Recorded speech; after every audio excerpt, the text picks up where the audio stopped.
কিভাবে একটা মানুষকে পাথর মেরে হত্যা করা হয়েছে।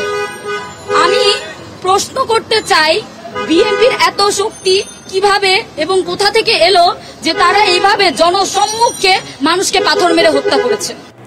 প্রত্যেকটা জেলায়, প্রত্যেকটা থানায় এরকম দুর্ঘটনা প্রত্যেক দিন চলতেছে। খুন খারাপি, ছিনতাই, সন্ত্রাসী, চাঁদাবাজি।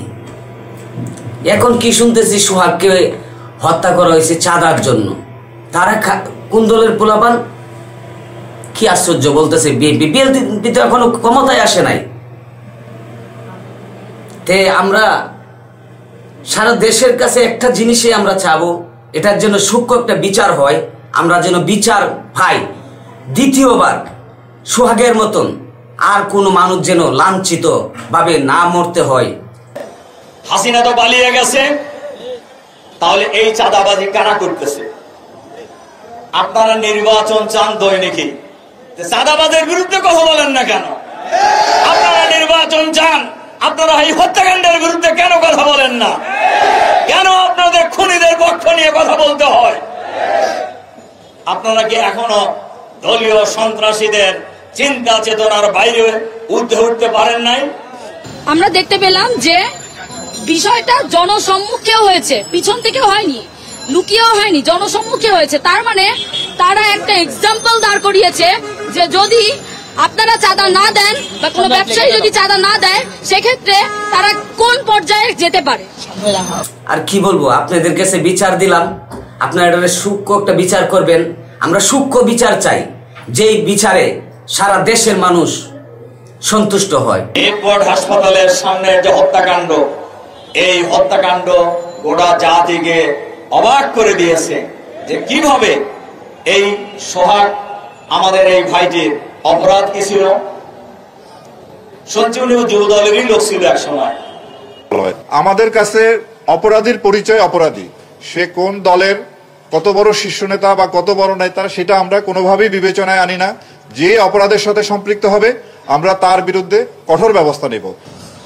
ডক্টর ইউনূস একজন নোবেল বিজয়ী হয়ে প্রধান উপদেষ্টা হয়ে এখানে বসে আছে, কিন্তু এক বছরে সে ল অ্যান্ড অর্ডার পর্যন্ত ঠিক করতে পারেনি। সে ব্যর্থ, সে সম্পূর্ণরূপে ব্যর্থ।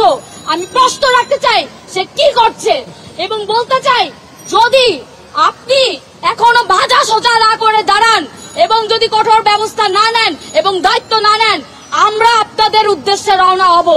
আগামীতে যেন এই ধরনের আচরণ না হয়, প্রশাসনের কাছে আমাদের এই দাবি রইল। আপনারা আইন শৃঙ্খলা যারা দের হাতে আছে, আপনারা সূক্ষ্মভাবে বিচার করবেন। দ্বিতীয়বার যেন এই সোহাগের মতন হত্যাকাণ্ড আর না হয়, বিনীতভাবে অনুরোধ। সারা দেশের মানুষ আপনাদের কাছে এটাই চায়। জনগণ যদি ঐক্যবদ্ধ প্রতিরোধ গড়ে তুলতে না পারে, আজকে সোহাগকে ধরছে, আগামীকাল আমাকে ধরবে, আগামীকাল আপনাকে ধরবে, আগামীকাল যাকে ইচ্ছে তাকে ধরবে। আমরা বাংলাদেশ জামাত ইসলামী বাংলাদেশকে আমরা এই সন্ত্রাসী চাঁদাবাজদের হাতে আমরা ছেড়ে দিতে পারি না। বাংলাদেশের জনগণ আর সন্ত্রাসী চাঁদাবাজীদের কাছে জিম্মি হবে না ইনশাআল্লাহ। এখানে দলীয় পরিচয় আমাদের কাছে কোনোভাবেই মুখ্য নয়। আইন শৃঙ্খলা পরিস্থিতি নিয়ন্ত্রণে রাখার জন্য আমরা সবসময় কাজ করে যাচ্ছি। আপনারা জানেন যে 5ই আগস্টের পরে আইন শৃঙ্খলা রক্ষাকারী বাহিনীর যে মূল বাহিনী, বাংলাদেশ পুলিশ সহ অন্যান্য বাহিনীর যে অবস্থায় পর্যবসিত হয়েছিল, সেখান থেকে দ্রুতই আমরা স্বাভাবিক পর্যায়ে আসার জন্য চেষ্টা করে যাচ্ছি।